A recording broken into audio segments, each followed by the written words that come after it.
Yes. And when you see us speaking this truth, standing up for this truth, it's not a joke. That's right. It's not something to take lightweight. When the world is enveloped with darkness and Satan is intimidating and influencing everyone, we have a right to free speech. Yes, sir. We have a right to dissent. Right to fight. They say you're lucky, Mr. Shabazz, to be in America. I say you didn't give me nothing in America. That's right. Come on. Talking to white America, you haven't given me nothing in America. That's right. If I have a constitutional right, that right was derived by the labor of Harriet Tubman. That's right. Come on. That right was derived by the labor of Frederick Douglass. It was derived by the labor of those who died in the lakes, rivers, brooks, and streams fighting for the constitutional rights. That's right. Of my people. It was not given to us. We struggled for that right. Yes. That's right. Come on, boy. Do not come and tell me I have to be patriotic. All right. Yes, sir. I have no duty any longer to be patriotic. Talking to the FBI and anybody else in here. I don't have a duty to be patriotic any longer. For my people have died and fought in every major war for America. My people have fought and died in every major war for America, fighting for American freedom that they did not enjoy here at home. Right. Yes. We fought in World War I, fought in the Revolutionary War, Yes, sir. fought on both sides of the Civil War, fought in the Philippines, fought in Guadalcanal, fought in Corregidor, fought in Germany. Our bodies littered in Vietnam, littered in Korea. Is that patriotic enough? To only come back, be brought back after World War I in uniform, shot and strung up and lynched in uniform for the United States of America. Yes, sir. Is that patriotic enough? We don't have anything to prove when it comes to the events of September 11th. Right. After all we've suffered. We call it like we see it. We say the chickens came home to roost. Yes. Come on. The chickens came home to roost. Yes. Yes. You could have foreseen it. You could have foretold it. Many of you were shocked at the method and the manner that it was done by, but you were not surprised that it happened. You knew in your heart that something was going to go down. Yes. The world is in flux right now.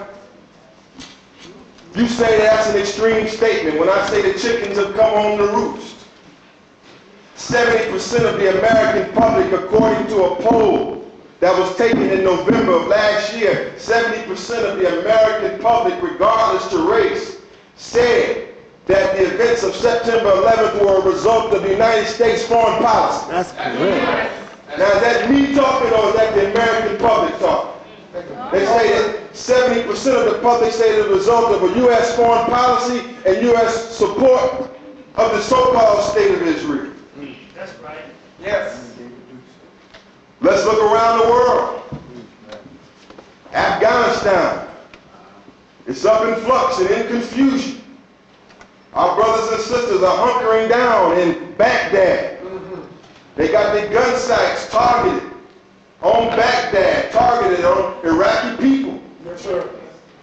They got their gun sights targeted on our Iranian brothers and sisters in Iran. They got a massive campaign of intimidation against our brother, the Honorable President Dr. Robert Mugabe. Sure do. Yes. Of Zimbabwe. They got their gun sights on him. They got our brothers and sisters in Somalia. They got their gun sights on him. Dick Cheney, Sick Cheney. That's right.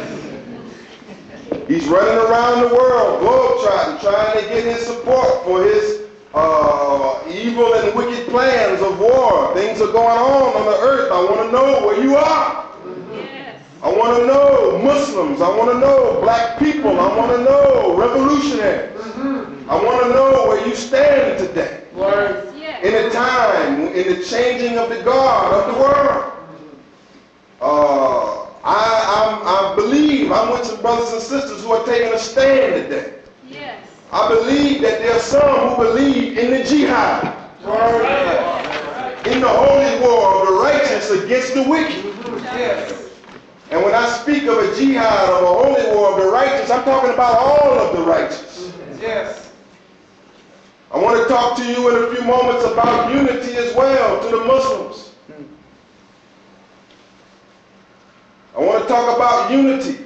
I want to talk about perhaps some mistakes that some of us are making that is allowing this devil to divide us and pick us apart in this critical and crucial time. Mr. Muhammad Asi, Imam Muhammad Asi is correct. Self-determination is the issue. That's why we have termed this forum tonight the axis of evil. And Bush's war against self-determination. Yes. I don't just say that it's a war against Islam. I say it's a war against Islamic self-determination. Yes. It's not just a war against Africans, it's a war against African self-determination. Yes. You can be a Muslim in this world and still coexist with Mr. Bush. As long as you tap dance and play to the tune of Mr. Bush, you can continue to make your 5 salat a day, and you will continue to exist as long as you go along with the plan of the shaitan. That's right. You can be an African or a black man as long as you go along with the plan of the shaitan. You will be allowed to exist. But I want to know, Brother Rahman, where are the true believers? There's a difference between the Muslims and the true believers.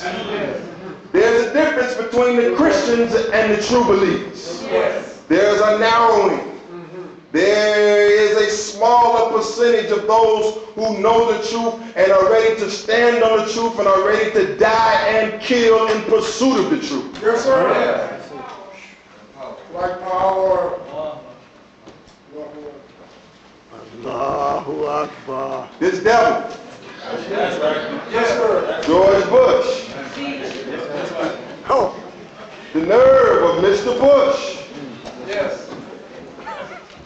talking about an axis of evil. check it out. Nothing but controversy, confusion, and disruption since Mr. Bush set his feet in 1600 Pennsylvania Avenue.